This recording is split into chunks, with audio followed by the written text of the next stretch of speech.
Ladies and gentle frogs, you know, I had this extra steel spur gear laying around from my A959, and I thought to myself, I wonder what the main gear is made from in this, and I wonder if this one will fit. So, it's plastic, and as you can see, it is the exact same spacing. So, I am going to be replacing this plastic gear with this hardened steel one. Now, this is as far as I've ever taken this thing apart, like as far as the drivetrain goes, like besides taking the diffs apart. So I have no idea what the spur gear is made out of, but we are about to find out.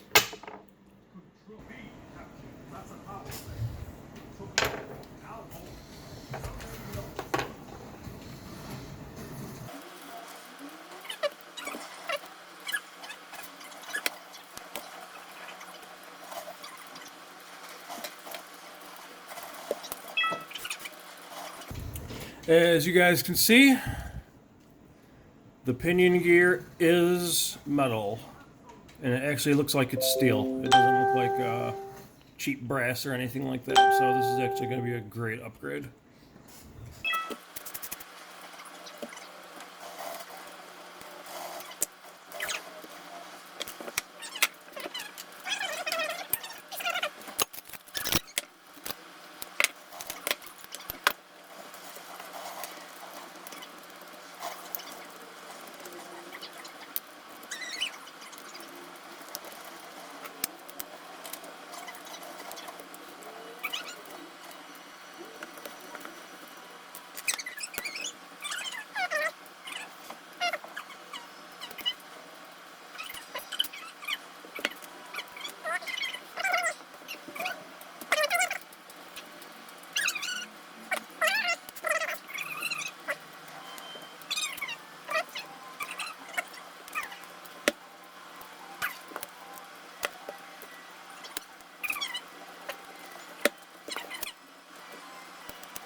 Well, ladies and gentlemen, I cannot get this freaking screw out. And I'm afraid if I strip it, if I ever break this gear in the future, it's going to like completely screw me. So, I mean, I already pretty much stripped it out. But I'm going to try a little bit more now that I got a better grip on it with this towel. Hopefully I do not ruin it. And hopefully it's not reverse threaded too. I'm going to try the other side just to make sure.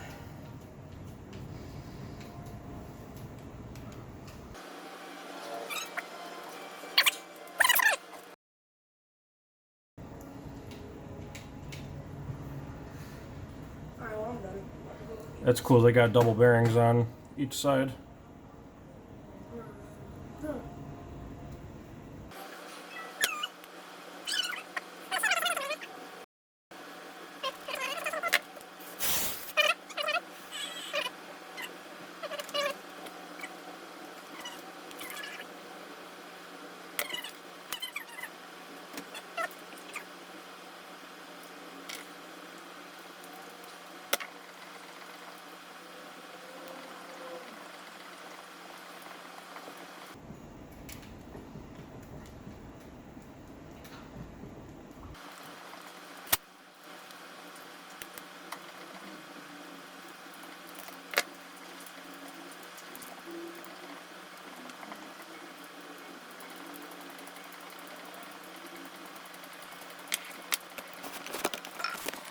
Okay, so update on my progress.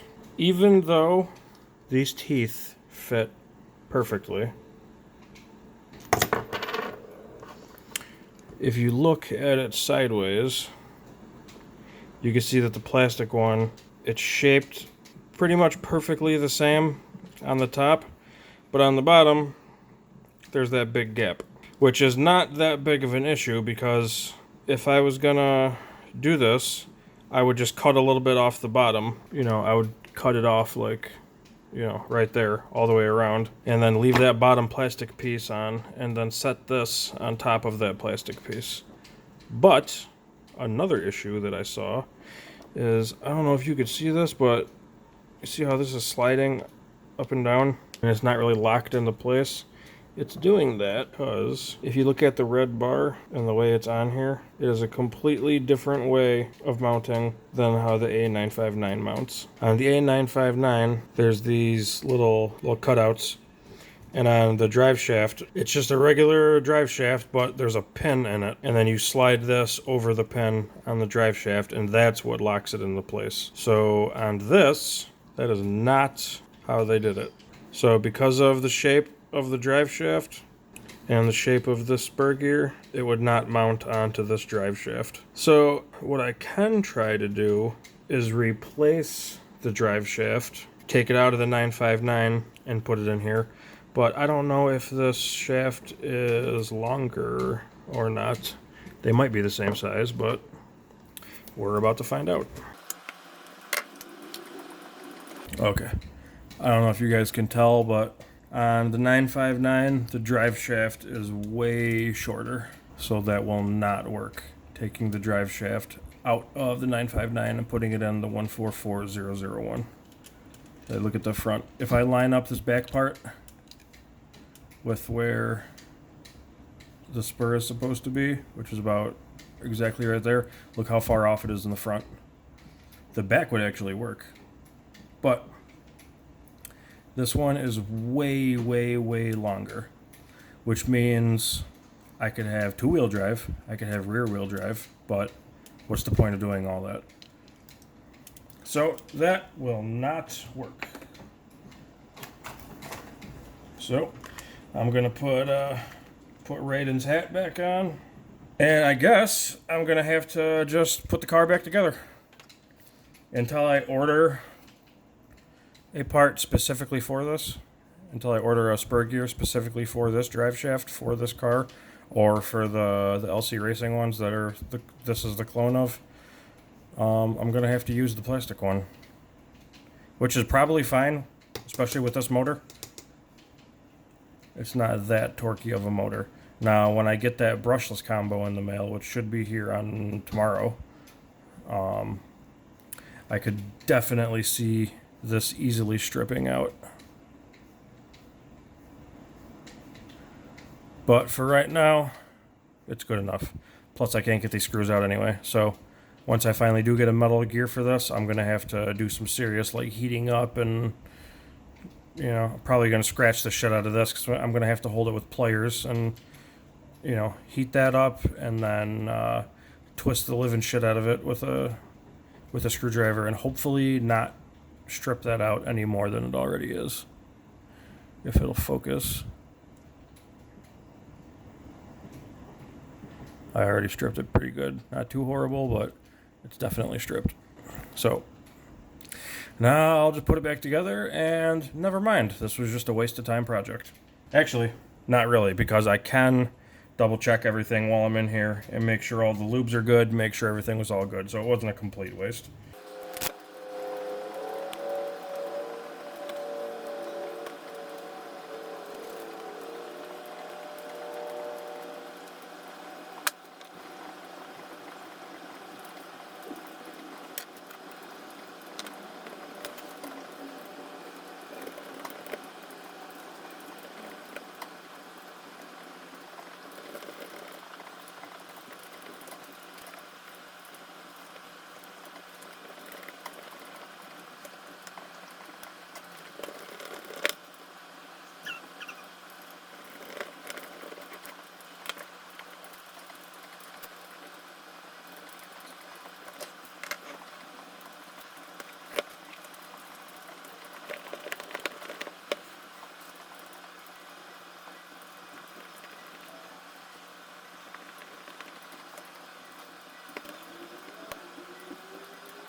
Well, alright, ladies and gentlemen, that took freaking forever. Can you show her my car? Different video.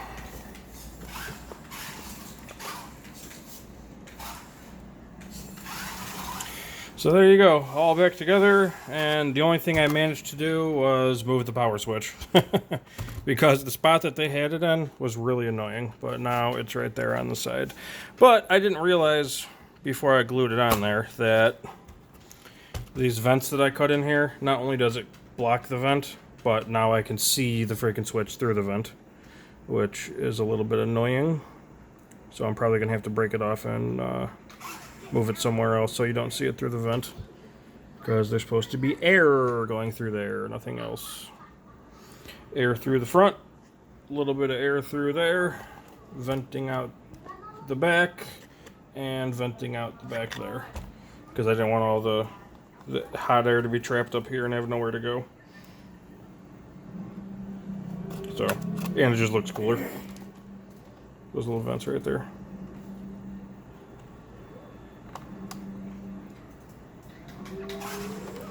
But, yep, as soon as it stops raining outside, and we're going to rip it around a little bit. So, I will see you guys outside.